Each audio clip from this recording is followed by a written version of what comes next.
Qual foi o seu primeiro trabalho? Bom, meu primeiro trabalho foi com o papai, na vendazinha dele, né? Eu já o ajudava, né?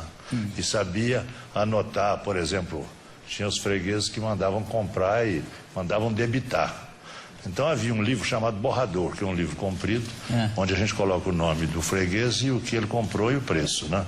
E depois aquele borrador é passado para um conta correntes. Então aquele borrador eu fazia. O papai mandou comprar 1 quilo de macarrão. 1 quilo de macarrão, sabia o preço? João Dornelas, 1 quilo de macarrão, tanto. Isso eu fazia. Estavam em dia com as suas contas? Não. Tinha muita pendura? Não, os fregueses eram bons. Os fregueses eram bons. Eram bons. E só que o pagamento era feito no fim do ano. Porque a única divisa que havia na região era o café. Então é o que eles tinham para vender e pagar as contas. Então eles eram... Tinha que esperar. Eles eram ou fazendeiros ou meeiros de café. O meeiro explica que é o meeiro é aquele que trabalhava na fazenda e que tinha uma meia de café. Dependendo do tamanho da família, era o tamanho da meia que ele operava. Então ele operava a meia. No fim do ano, a metade do café era do fazendeiro, a metade dele. E ele então, com essa divisa, que era o café, ele pagava as contas. Mas como é que fazia o dono da venda, seu pai? Sim. Como é que sobrevivia o resto do ano? Ele tinha que ele também administrar bem esse dinheiro. Naquele tempo, né, era a cultura da época. Ele comprava também a prazo, né? Ele tinha os fornecedores que lhe davam prazo, e prazo longo. Então ele naturalmente compatibilizava tudo aquilo com base no prazo com que ele comprava, né? Já tinha alguém que comprava no mercado futuro, não? Estou comprando o arroz no ano que vem? Já havia, por exemplo, o papai fornecia para os fazendeiros e recebia em café. E às vezes fazia o preço a termo. Quer dizer, já era uma mini bolsa. Já era uma mini bolsa. Né? Tinha que estar sempre ligado. Mas a crise de 29 o levou para... Ele perdeu tudo, né? Que afetou o mundo inteiro, né? O craque da bolsa. E a cafeicultura brasileira, o café caiu, segundo ele, de 40 mil reais arroba para 4. Como é que é a história da queima do café? Também acho que foi em 29, que queimaram uma quantidade... Não foi depois de 29, foi nos anos 30. Isso. Mas Getúlio. Getúlio vai. O que é o café... Ali foi justamente para contrabalançar mercado, né? O Brasil poderia, por exemplo, ter feito o que acabou mais tarde fazendo conosco com o trigo Canadá. O Canadá nos vendia trigo com 40 anos de prazo, né? Nós podíamos ter vendido café para o mundo, ensinado o mundo a tomar café a 40 anos de prazo, ao invés de queimar. É verdade. E, inclusive, hoje em dia, a nossa situação em relação ao café estaria melhor do que está hoje em dia em relação à Colômbia, né? Claro. A Colômbia, de repente, é Nós abrimos espaço para os outros. É verdade. Depois desse trabalho na venda do seu pai, sim, você continuou, foi para abrir uma loja. Não, mas aí antes eu arranjei um emprego. Com 14 anos de idade, eu saí de casa e fui trabalhar na cidade. E fui trabalhar numa casa comercial de tecidos. Meu patrão, era balconista. O meu patrão, eu era um craque no balcão. Eu acredito. The best in the world. Você é craque em tudo. Não. E no balcão, então? No balcão, então, não se fala. Porque essa é a minha profissão. Eu sou um profissional e me orgulho disso. Claro. Eu fui trabalhar nessa casa e não sabia quanto ia ganhar. Mas perguntei num determinado momento. Não perguntou antes? Perguntei. Perguntei ao senhor Geraldo Magela de Souza. A empresa era Souza e Irmão Limitada. Era Jair de Souza e Geraldo Magela de Souza. Só para a gente ter uma ideia do mercado na época, quanto custava um par de sapato naquela época? Par de sapato razoável, uns 40 reais por aí. Quer dizer, essa sua capacidade de administração como vamos dizer, comerciante, vamos dizer, como industrial, enfim, já começa negociando com a dona Maria Cantamissa. Com a dona Cantamissa, ali naquele hotel. Mas aí, aos 18 anos, em Caratinga, que é a terra do Ziraldo, aliás. Ziraldo. É o seguinte, Caratinga foi... Porque eu morava nesse corredor do hotel. E tinha hóspedes. Havia um que era um grande comerciante de Caratinga, chamado João Bonfim. e se hospedava lá. E o pessoal do hotel gostava muito de mim, falava bem de mim. E ele então me convidou para ir trabalhar com ele em Caratinga. E a primeira coisa que ele disse é o seguinte: lá você não vai precisar morar no corredor, você vai morar num quarto. Aquilo, eu não estava também abominando aquele corredor, não me fazia mal algum. Já estava à vontade. Eu estava bem ali, não tinha... Eu morei 1 ano e meio nesse corredor. Pois bem, ele então me convidou para ir trabalhar com ele em Caratinga. A que distância ficava Caratinga? Caratinga é 200 quilômetros. Para ser exato, 190 e não sei o quê. Bom, ele disse assim: você pode ir trabalhar comigo, é a melhor casa do Caratinga. E a dona Maria concordava com aquilo, concordava. Ela era uma pessoa muito minha amiga, concordava. Então, eu disse assim: eu tenho que pedir ao papai, que eu sou menor. O papai me autorizou, dizendo assim: cuidado, meu filho, procura andar com gente melhor que você. Eu não sabia quem era melhor que eu.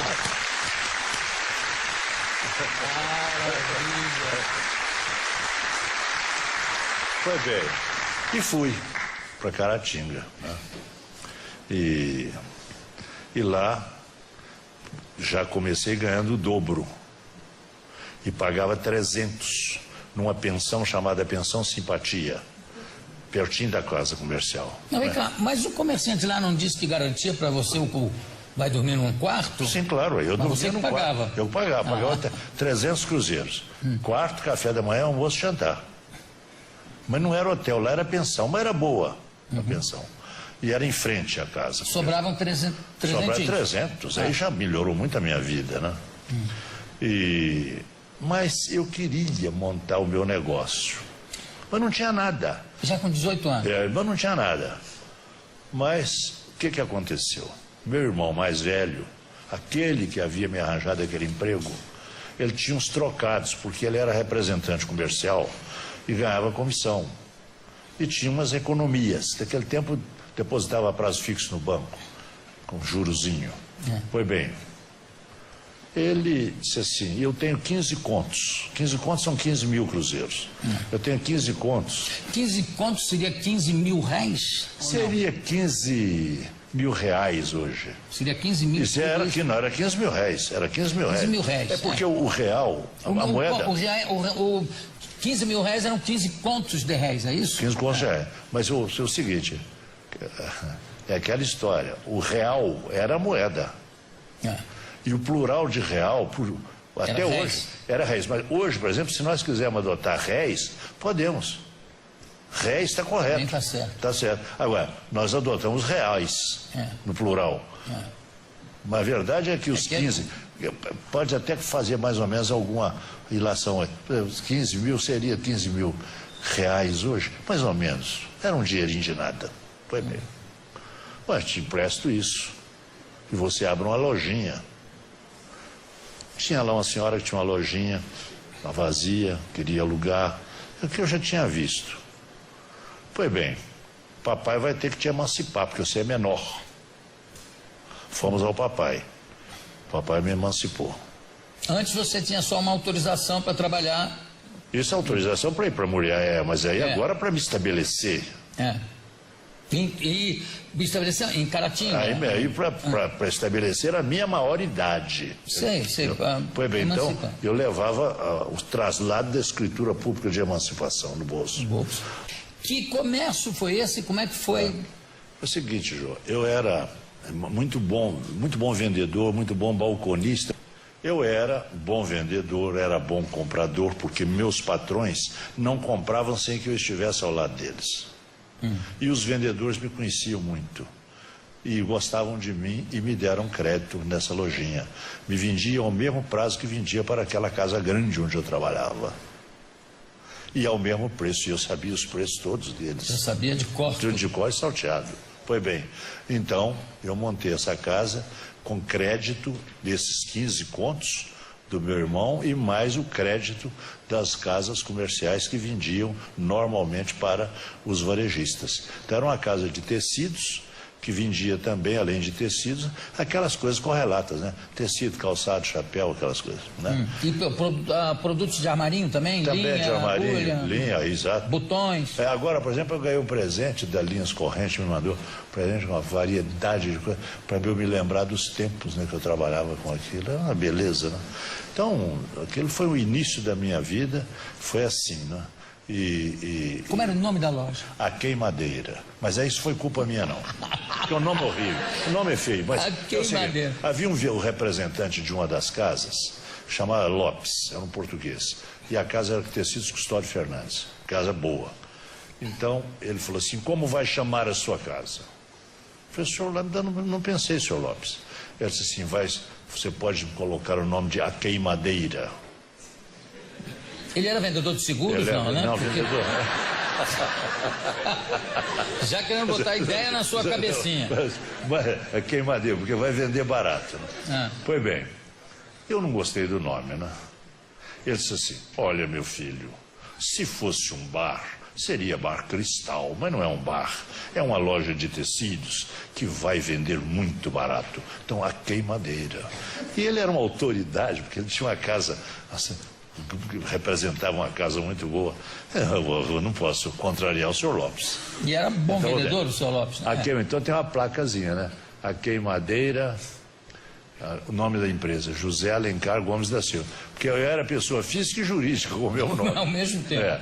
José Alencar Gomes da Silva. A Queimadeira, de José Alencar Gomes da Silva.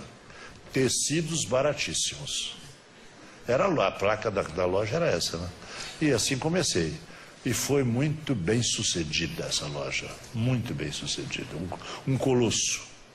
A prova está aqui, né? Evidente. O vice-presidente, essa placa, essa loja. Você tem fotografias disso tudo? Tem muito poucas fotografias, mas tem uma fotografia que tem uma placa. Dá para ler.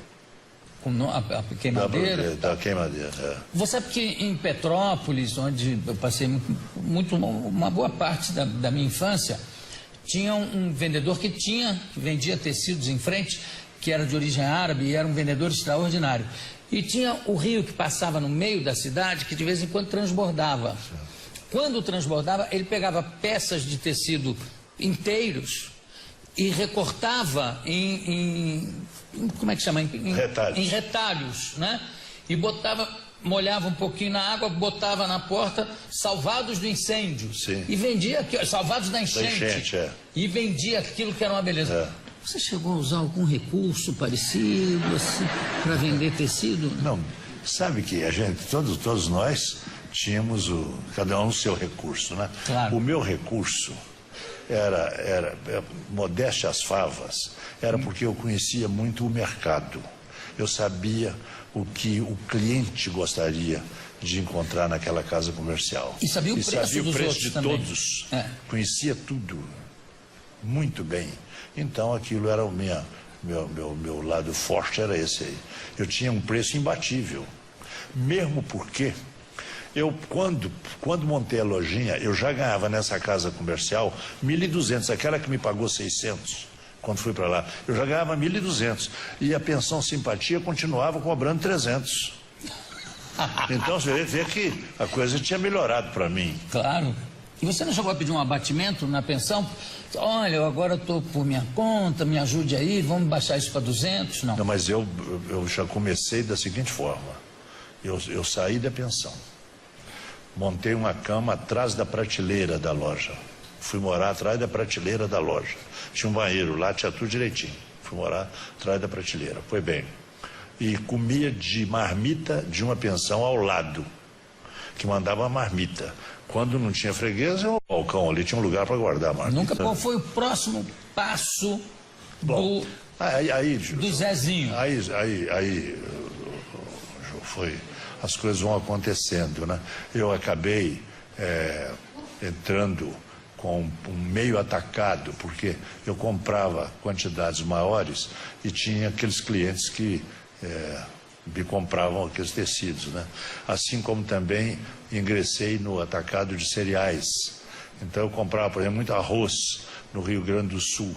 que eu tinha 2 grandes fornecedores de arroz no Rio Grande do Sul. Um se chamava Fetter e companhia, o outro Anselmi. E comprava e recebia o arroz no cais do Porto, do Rio de Janeiro. E transportava para Caratinga, e lá nós tinha a freguesia toda aqui. E não só arroz, como também banha. Naquele tempo se gastava banha de porco, né? Muito, e era também do Rio Grande do Sul. Farinha de mandioca, charque, que é a carne seca, também comprava-se muito do Rio Grande do Sul. E eu tinha um armazém grande em Caratinga, e isso foi um colosso de negócio que deu muito lucro. Depois, só atacar de tecidos, e depois a indústria têxtil. Mas aí são muitas passagens que são, por exemplo, a indústria têxtil. Se não fosse a Sudene, eu não teria podido fazer a fábrica que fiz. Fiz a fábrica mais moderna que havia. Por quê? Porque a Sudene me ajudou. Sim, né? Mas antes da Sudene ajudar, quer dizer, já tem uma coisa aí que é impressionante, a meu ver, é que de uma lojinha da queimadeira de vender tecidos, de repente você está vendendo charque, banha, que mais? Estou atacado. É uma casa comercial atacadista. Aí você já tinha funcionários? Tinha. Ou era você? Não, tinha, mas poucos, porque eu trabalhava com muita economia. Você tinha que idade, uns 20? Não, aí quando eu estava já com esse atacado de cereais, eu tinha meus 22, 23 anos já. O que me impressiona muito... Mas era solteiro ainda. Eu me casei aos 26.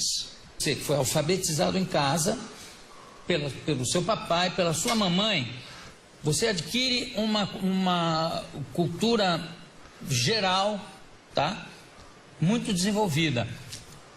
Como é que foi essa passada dentro do aprendizado seu? Não só de vida, que de vida já está demonstrado.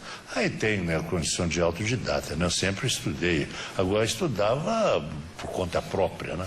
Estudava tudo aquilo que eu precisava aprender, eu estudava, né? Foi assim que foi a minha vida, né? Aquela praticidade, né? Porque eu tinha que me desenvolver em alguma coisa para o próprio negócio meu.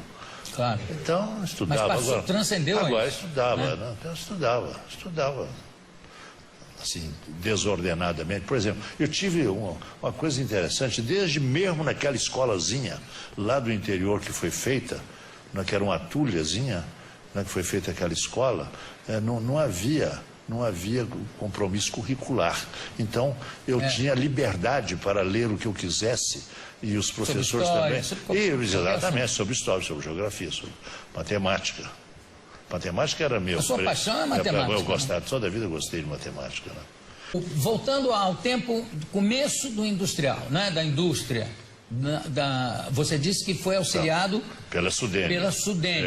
Até que, em que proporção vai essa ajuda? Porque a Sudene é o seguinte, a Sudene, todo mundo sabe o que é a Sudene, Superintendência de Desenvolvimento do Nordeste. E foi Juscelino que fez a Sudene. Foi buscar quem? Nada menos que Celso Furtado, para realizar aquele trabalho. Um economista extraordinário, brasileiríssimo, etc. E de reputação internacional. E fez a Sudene. Foi bem. Então a Sudene, ela tinha uma forma de ajudar que era participar do capital da companhia, com ações sem direito de voto.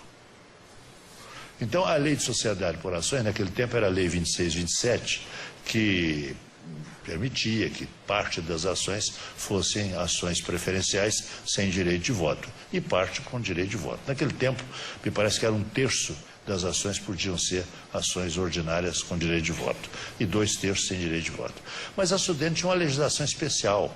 Então a Sudene dava 75% de capital sem direito de voto. Então era uma legislação especial para a área da Sudene. E assim foi. Nós tivemos o projeto aprovado, como classificado na faixa A de prioridade para o desenvolvimento do Nordeste, com direito, portanto, a R$3 para cada real de recurso próprio aplicado. Então, 75% eram de recursos da Sudene e 25% de recurso próprio. Foi assim feita a primeira fábrica, que foi aonde? Que é a Cotemina, Montes Claros. Montes Claros era a área mineira da Sudene, mas recebia o mesmo tratamento que os outros estados do Nordeste. Mas sabe o que também vale a pena ressaltar? É que você falou, entrava com 75% e você entrava com 25%, mas a Sudene fazia isso com várias indústrias, né? Sim. Nem todas vingaram. Não. Isso aí é outra coisa, porque a gente também não pode também igualar por baixo, tem que ver, né? Eu fui homenageado por todos os governadores de todos os estados do Nordeste como o projeto que deu certo. Porque as outras fábricas todas que eu fiz na área da Sudene foram aprovadas com a mesma classificação e nenhuma delas levou. A única que levou algum dinheiro da Sudene foi 2,3%. Que foi a segunda, e as outras zero de recurso da Sudene. Foi todo recurso próprio gerado pela primeira. E assim por diante. Você tinha sócios nessa Tinha sócio, não tenho sócio, eu tenho um sócio que começou comigo desde o primeiro momento, chamado isso que eu queria Luiz de Paula Ferreira. Ele está com 91 anos.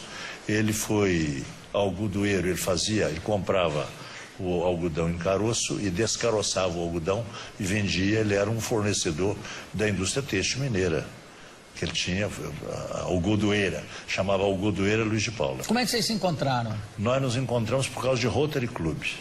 Ele foi governador de Rotary e eu era rotariano em Ubá nesse tempo, né, no interior de Minas. E ele foi fazer uma visita de governador e ficamos amigos. E mais tarde o vice-governador de Minas sabia que eu era amigo dele, quis ir a Montes Claros fazer política e me pediu que marcasse com ele. Fomos, ficamos hospedados na casa dele e assim nasceu a Coteminas. Foi quando eu conheci a Sudene. Ele me apresentou ao superintendente da Sudene e ele me deu um livro. Enquanto o doutor Pio fazia política, esses 3 dias, eu estava lendo a legislação da Sudene, que é a do Celso Furtado. Quer dizer, já saiu sabendo. É o tal negócio do autodidata, né? Porque vai indo no que interessa, de repente, quando vê, ele está com. Né, pegou uma cultura geral de várias áreas e tudo aquilo. Como é que começou o seu envolvimento com a política? Bom. E por que tem o site Fale com o Presidente e não tem o Fale com o Vice-Presidente? Que eu acho que é um papo imperdível. Eu digo para você que a política, ela está no sangue. Papai gostava de política, ainda que nunca tivesse exercido nenhum mandato. Mas ele gostava muito de política. E tinha o partido e era chefe político na regiãozinha dele. E agora aconteceu um episódio, ontem, que me deixou muito emocionado. Ainda hoje aqui, me encontrando com ela, a Patrícia, que é uma menina que está procurando fazer algum registro de biografia minha, foi falar com uma das minhas irmãs. Ela tem 85 anos, é a mais velha das irmãs vivas. Ela então contou que o papai perdeu tudo em 29. A crise de 29. Ele tinha café comprado a termo, perdeu tudo. E ficou devendo 2 notas promissórias a um cidadão chamado Coronel Abelardo Goulart, que era compadre amigo dele, mas era chefe político de outro partido, na época. E então ele procurou o papai e disse assim: senhor, compadre, o senhor agora pode pegar aquelas notas promissórias e rasgá-las. O senhor vem para o nosso partido, o senhor vai. Então, o papai teria respondido para ele, falou assim: compadre, eu pensei que você me conhecesse.